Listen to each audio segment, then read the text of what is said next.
Hey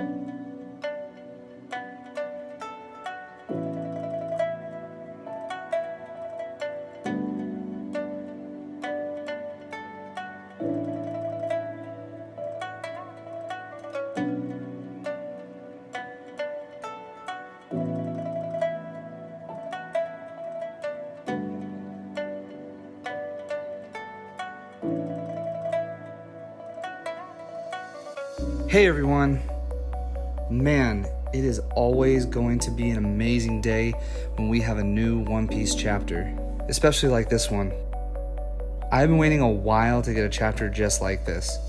It's full of shock moments, mystery, and hype. This is exactly why I love this amazing series. Without any further ado, let's get into it.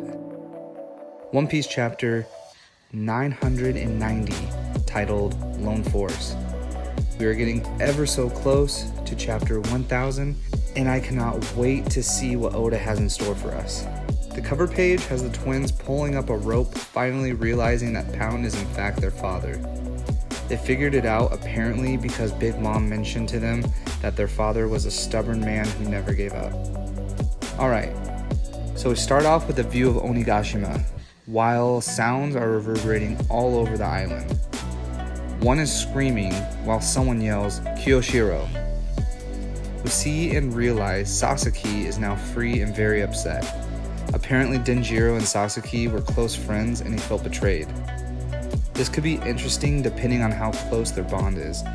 Initially he said he is going to make him pay for betraying him, but I can possibly see a mutual respect between the two and maybe have Sasaki help Denjiro if and when he gets into a pinch.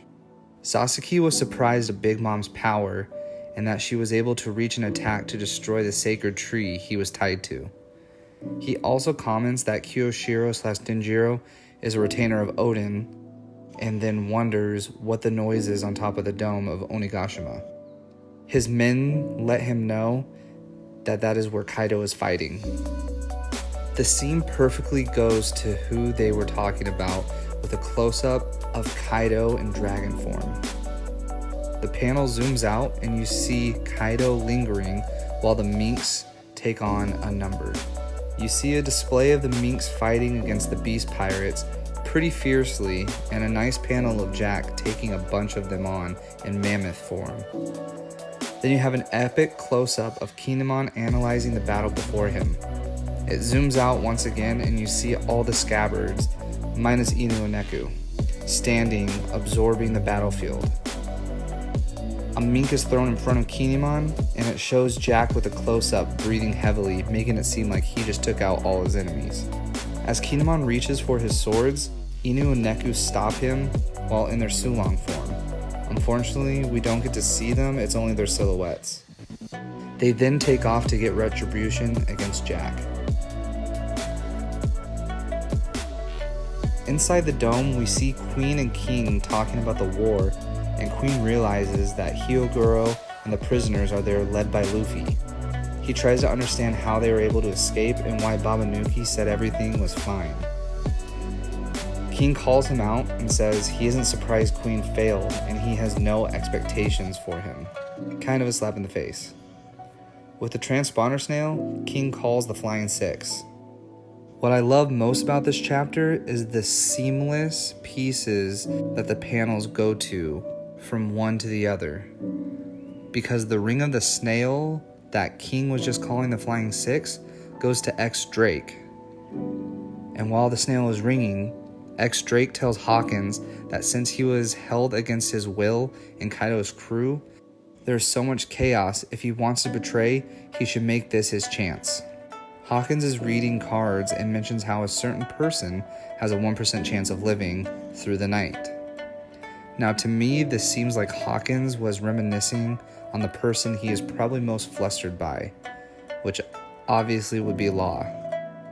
The reasoning is that Law getting out of prison was sort of Hawkins' fault, even though Drake assisted him, which we find out later in the chapter.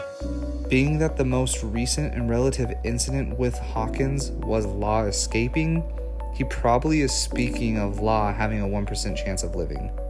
Drake answers the snail, and it shows Black Maria, Who's Who, and Sasaki listening to King tell them all that a war has started and the deal with challenging an all-star is over.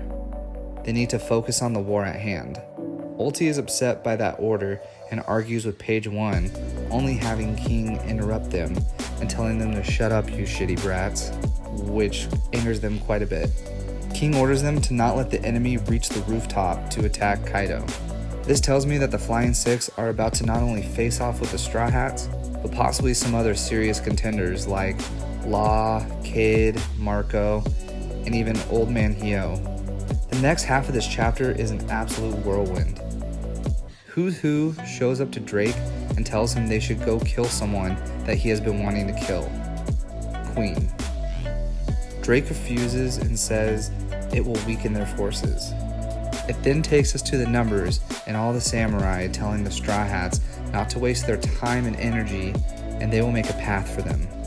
We also get a cool panel of the Oniwabanshu taking out some prisoners. Hopefully we will get to see them in action against the Straw Hats as well. There are endless matchup possibilities that we are just waiting to see. One of the numbers proved too strong for the samurai, so Zoro jumps in and slices his spiked club. Jinbei stops the club from smashing some allies, and Luffy jumps into Gear 4th to take out the number. Luffy mentions if they were the same as when they fought Oars, it would take the whole crew to take down one number. As he is in Gear 4th, Hio mentions that form looks just like the Wisdom King. Not sure if this translation is correct or not though, but I guess we'll have to see what exactly that means. Another number appears as Luffy is getting ready to punch out both of them. Now this is my favorite part of the chapter, and I think it probably is everyone else's as well. Drake is shown bloodied and beaten, confused as to why Queen and Who's Who attacked him, with Hawkins standing in the background. Now this scene where Hawkins is in the back kind of shows me how he is. He is not one of those guys who's going to be brave and bold and in front.